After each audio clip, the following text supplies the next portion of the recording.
The road is dark, not the soft dark of a city night, where light bleeds through curtains and spills from doorways.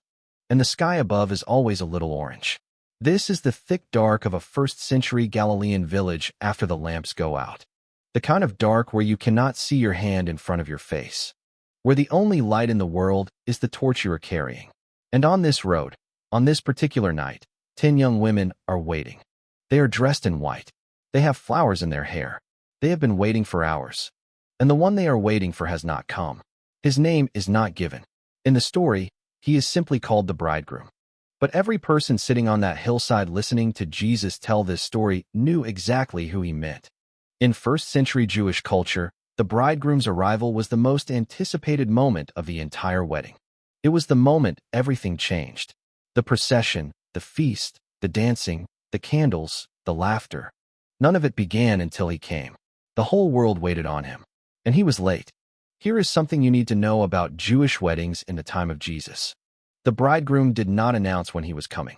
That was not an accident or an oversight. It was the tradition. According to the Mishnah, the ancient written record of Jewish oral law, the timing of a groom's arrival was kept deliberately uncertain. The bride and her attendants had to be ready at any hour. The rabbis debated how long was too long to wait. They had rulings about torches, about oil, about the length of a wick. They took this seriously because everyone understood what it meant. You did not get a second invitation. So 10 young women stand on this road. They have lamps, small clay oil lamps, the kind you have seen in museums, the kind that fit in the palm of your hand. They have been burning for hours. And here is the detail that will change everything. 5 of them brought extra oil, and 5 of them did not. 5 of them thought 1 flask was enough. Jesus calls the 5 who brought extra oil wise. He calls the 5 who did not foolish. And before you assume you know which group you belong to, stay with me. Because this parable is not about what you think it is about. The foolish 5 were not pagans. They were not enemies of the faith. They were not people who had rejected the invitation. They had accepted it. They were dressed in white, just like the others. They were standing on the same road, in the same dark, waiting for the same bridegroom. They had lamps. Their lamps were burning. They just did not have enough oil to last through the night. And then came midnight. And then came the cry. One of them knocked on a door that never opened. We will come back to that knock. The cry comes at midnight. Not at dawn. Not at dusk. Not at a reasonable hour when alert people are awake and prepared and functioning at full capacity. Midnight. The hour when the human body is at its lowest. The hour when the watch changes. When guards fall asleep at their posts. When even the most devoted person on earth finds their eyelids growing heavy. And here is something remarkable that most people skip right over when they read this story.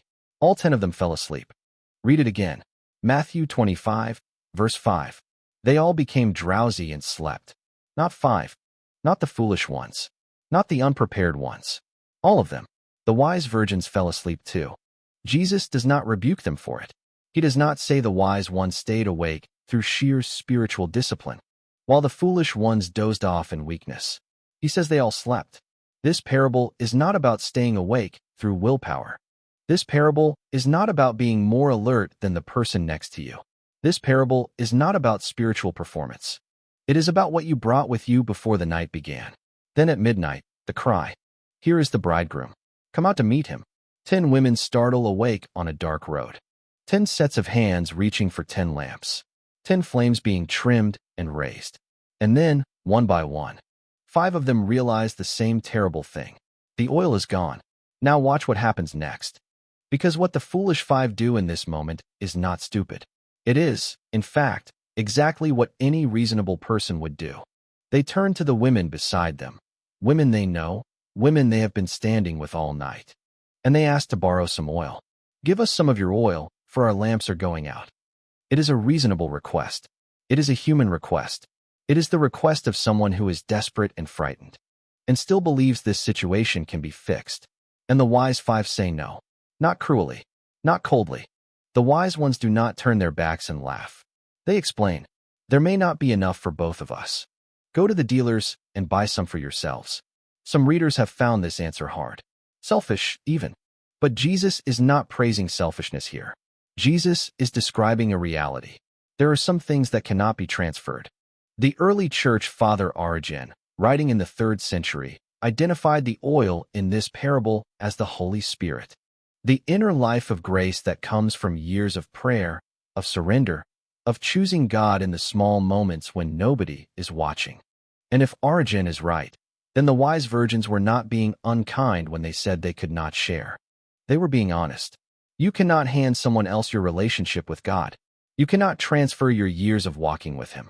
You cannot pass your faith across like a flask of olive oil in the dark. The Reformers, centuries later, saw the oil as the righteousness of Christ received through genuine faith, not merely professed, but possessed. John Calvin wrote that the foolish virgins had the form of godliness without the substance. They carried lamps. They wore the white garments. They knew the right words. But at midnight, when the outer trappings burned away, there was nothing underneath to keep the flame alive. Here is what most people miss when they read this parable. The foolish virgins were not hypocrites in the way we usually use that word. They were not pretenders. They were not wolves in sheep's clothing. They were sincere. They genuinely wanted to be at the wedding. They genuinely believed they were ready. They were almost ready. And almost, on the night the bridegroom comes, is the same as not at all. So they run. Into the midnight dark, they run toward the oil dealers, toward the market, toward anyone who can give them what they need in time. And while they are running, the wise 5 walk forward with their lamps burning, into the light and the music and the celebration. The door opens. They go in. And the text says 4 words that should stop every reader cold. The door was shut, not slowly closed, not left ajar. Shut. The Jewish historian Josephus, writing about 1st century Palestinian wedding customs in his Antiquities, describes the moment the wedding feast began as the moment the household became sealed, complete, inviolable. Once the bridegroom entered with his party, the steward of the house would close and bolt the door. Latecomers were not admitted. This was not cruelty. This was the nature of the feast. You could not slip in halfway through and pretend you had been there from the beginning. But it gets stranger. Because there is a church in the book of Revelation, a real church, with real people, in a real city, that Jesus describes in almost exactly the same language as the foolish virgins. The church at Sardis. And what he says to them should make every comfortable Christian shift in their seat. You have a reputation of being alive, he says. But you are dead, not dying, not struggling, not in need of encouragement, dead. And then he says something that sounds like the midnight cry in this parable. Wake up, because your deeds are not complete in the sight of God. Wake up, because I am coming like a thief, and you will not know the hour. The church at Sardis had lamps. They had a reputation. They had a name. They just did not have enough oil. Let us stay with Sardis for a moment, because Sardis is not a comfortable detour. Sardis is a mirror. The city of Sardis, in the 1st century, sat on top of a cliff so steep and so sheer that the inhabitants had never bothered to build a wall on the north face. They did not think they needed one. The cliff was the wall, and twice in its history, once under the Persian king Cyrus, and once under the Macedonian general Antiochus, the city fell, not through assault, not through siege engines or battering rams or overwhelming force. It fell because soldiers found the one unguarded section of cliff, climbed it in the night, and walked into a city that was fast asleep. Sardis fell twice because it trusted in the appearance of security rather than the reality of it. And when Jesus writes to the church at Sardis in Revelation chapter 3, every person in that congregation knew exactly what he was referencing. He was not being subtle. He was saying, you have done this before. You have trusted the cliff. You have looked at your walls and decided you were safe. And the enemy has come in while you slept. Wake up, he says. Strengthen what remains and is about to die. There is grief in those words. Not rage. Not disgust. Grief. The grief of someone who can see what is coming and desperately wants the people he loves to see it too. This is not the language of a judge reading a sentence. This is the language of a watchman on a wall, shouting into the dark, hoping someone below will hear him in time. In 1st century Jewish wedding tradition, there was a role called the Shomer. The word means watchkeeper, or more literally, the one who guards. The Shomer was appointed before the wedding night began. His job was singular: stay awake, watch the road, and the moment the bridegroom's torchlight appeared in the distance, cry out. Everything depended on that cry. The bridesmaids could not prepare without it. The feast could not begin without it. The Shomer did not celebrate. He did not feast. He watched. Pay attention to this. Because Jesus has already told his disciples that he himself is coming like a thief in the night. He has already told them that no one knows the day or the hour, not the angels, not even the Son in his earthly ministry, but only the Father. He is not giving them a schedule. He is giving them a posture, the posture of the Shomer. Awake, watching, oil in the flask, not just in the lamp. The Mishnah, in the tractate known as Ketubot, the tractate dealing with marriage contracts and wedding obligations, contains extended discussion about the responsibilities of wedding attendants. The rabbis were serious about preparedness. They ruled on how much oil was sufficient for a standard wedding night. They ruled on what happened if an attendant's lamp went out through no fault of their own, through defective oil, through a faulty wick, versus what happened if the lamp went out through negligence. The distinction mattered enormously. Negligence was not covered. If you knew the night would be long, and you chose to bring only enough oil for a short wait, that was on you. The foolish virgins were not victims of bad luck. They made a calculation. They looked at their one flask, and they thought, this will probably be enough. He will probably come early. The night will probably not stretch all the way to midnight. And in that word, probably, they gambled everything. Here is the part nobody tells you about this parable. The foolish virgins are not a warning about people who never cared. They are a warning about people who cared enough to show up, but not enough to prepare. They came to the road. They put on the white garments. They lit their lamps. They wanted to go to the wedding. They just wanted it to be easier than it turned out to be. They wanted readiness without the cost of readiness. And you know that feeling. If you are honest, you know it. The Sunday morning faith that evaporates by Monday afternoon. The prayer life that burns bright in a crisis and grows cold when the crisis passes. The season of devotion that was real, genuinely real, but did not build the deep reserves that only come from years of quiet, unglamorous faithfulness. The lamp that burned beautifully once. The flask that you meant to refill. You know what it is to have once had more oil than you do right now. And maybe, if you are really honest, you know what it is to be running toward the dealers in the dark, trying to find in a hurry what should have been gathered slowly, over years, in the ordinary, unhurried moments of a life lived close to God. The foolish virgins run. And while they are running, while they are doing exactly the right thing, finally, desperately, the right thing, the moment passes. Not because God is cruel, not because grace has limits, but because there is a kind of preparation that cannot be done at midnight. There is a kind of oil that takes years to collect. Drop by drop, prayer by prayer, surrender by surrender. And you cannot collect a year's worth of oil in the 20 minutes. Between the cry and the closing of the door, they ran. The door shut, and then they came back. They came back with oil. Think about that for a moment. They went.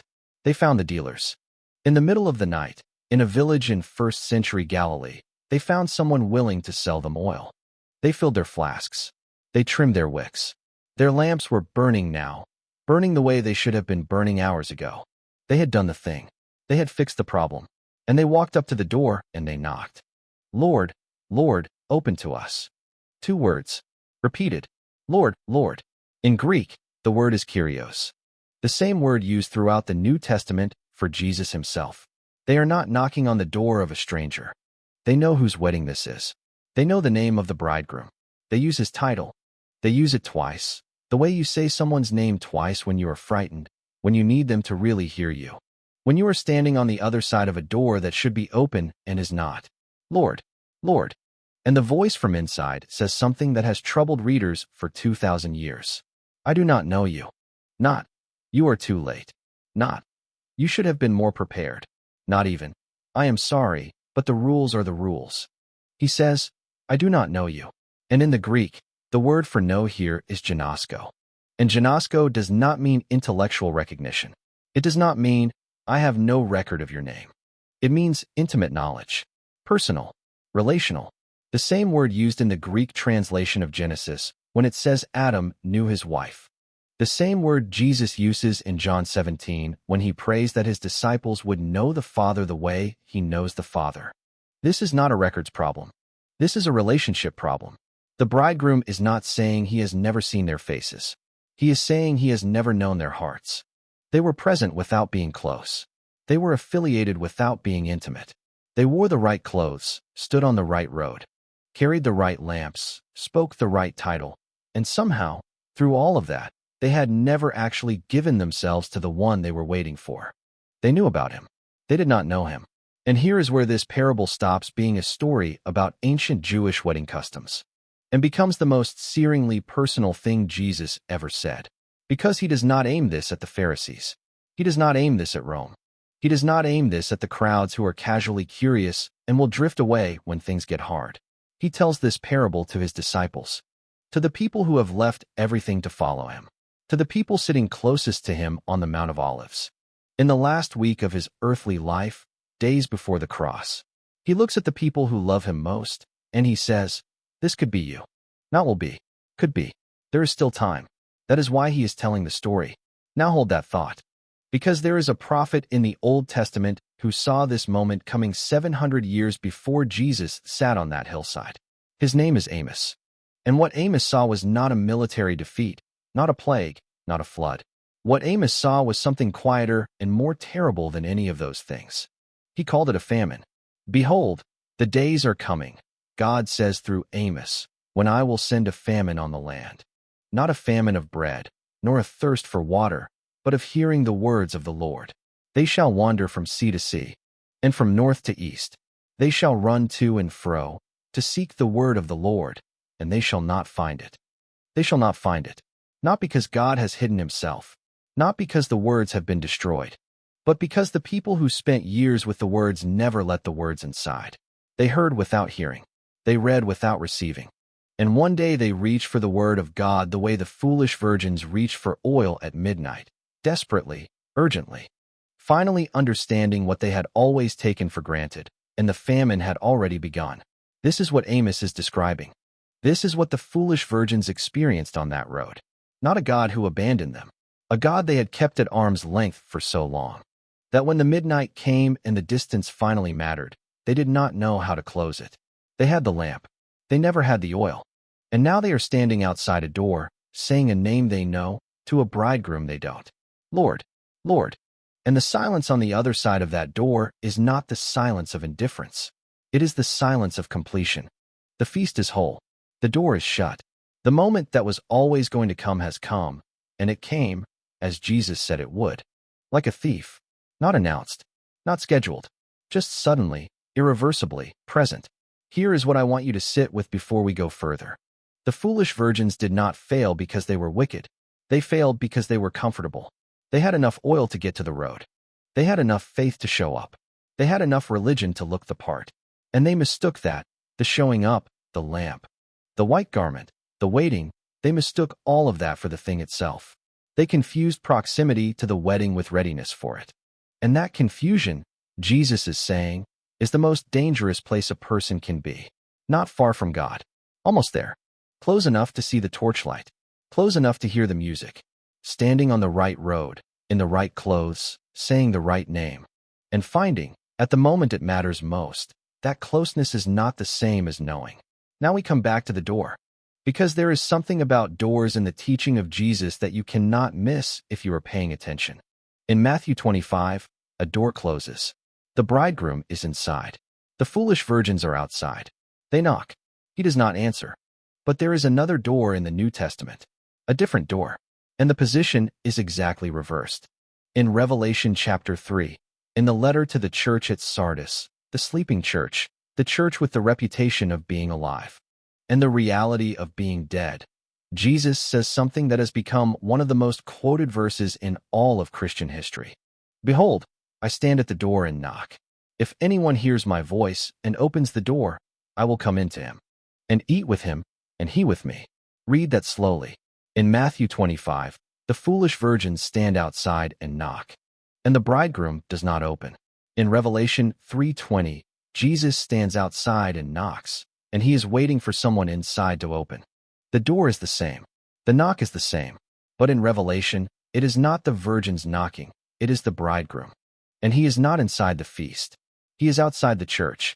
He has been locked out of the very house that bears his name, by the very people who carry his title, who know his name, who say, "Lord, Lord," and have grown so comfortable in their religion that they no longer notice he is not in the room. This is the open loop closing. That knock the foolish virgins made on the shut door. It echoes forward across the pages of the New Testament, and it lands in Revelation 3:20, transformed. Jesus takes the most terrifying moment in his parable and turns it inside out. He says, I know what it is to stand outside a closed door and knock. I know what it is to say a name and not be heard. And I am doing it right now, not to you, but for you. I am the one knocking. I am the one waiting. The question is whether you will hear me before the midnight comes. The church at Sardis received that letter. We do not know how many of them heard it. We do not know how many trimmed their wicks and filled their flasks and opened the door before it was too late. History tells us that the city of Sardis eventually faded, its great wealth gone, its influence gone, its church gone. The cliff that protected it could not protect it forever. But in the moment that letter arrived, the door was still open. The bridegroom was still knocking. The midnight had not yet come, and neither has yours. This is the mercy hidden inside the most sobering parable Jesus ever told. He did not tell this story after the door closed. He told it while the door was still open. He told it to people who still had time to go to the dealers, to fill their flasks, to let the oil do in the daylight what it cannot do at midnight. The warning is not the punishment. The warning is the grace. Think about what it means that Jesus told this story at all. A judge does not warn the guilty before the verdict. A thief does not announce his arrival, but a bridegroom who loves his bride, who has prepared a feast, who has gone to build rooms in his father's house and is coming back to bring her home. A bridegroom warns. He says, I am coming. I am coming at an hour you do not expect. I am coming, and I want you ready. And I am telling you this now, while there is still oil to be bought and lamps to be filled and time to sit with me. In the quiet before the midnight cry, stay with me here. Because the parable ends with a command, not a comfort, not a consolation, a command. Watch therefore, Jesus says, for you know neither the day nor the hour. Watch. The Greek word is Gregorio, and it does not mean passive vigilance. It does not mean anxious scanning of the horizon. It means to be fully awake, alive to the present moment, alert in the way that someone is alert when they are deeply, genuinely in love, when they are listening for a familiar footstep, watching for a familiar face, leaning slightly forward. Because the one they are waiting for could appear at any moment, and they do not want to miss a single second of it. This is not the watchfulness of fear. This is the watchfulness of longing. The wise virgins were not wise because they were more disciplined than the foolish ones. They were wise because they understood something the foolish ones did not. They understood that the night was going to be long, that comfort was temporary, that the cost of preparation paid in advance, in the ordinary daylight hours of an ordinary life, was nothing compared to the cost of arriving at the door without oil. They filled their flasks because they loved the bridegroom enough to take his coming seriously. And that is the question this parable finally asks. Not, are you religious enough? Not, have you attended enough services? Read enough chapters, said enough prayers? The question is simpler and harder than any of those. Do you love him enough to prepare for him? Do you take his coming seriously enough to let it change the way you live today? Not in the last desperate minutes before the midnight cry, but now, in the long, slow, ordinary hours before the night begins. Because the oil does not fill itself. The flask does not pack itself. The relationship does not build itself in the dark. It is built in the light, in the years of small surrenders, quiet prayers, honest confessions, steady faithfulness. Unhurried time spent with the one who is coming. Drop by drop, day by day, long before the road, long before the white garments, long before the torchlight appears on the horizon and the cry goes up and the whole world suddenly understands what was always true. He was always coming. The only question was whether you would be ready when he did. So let us bring this home.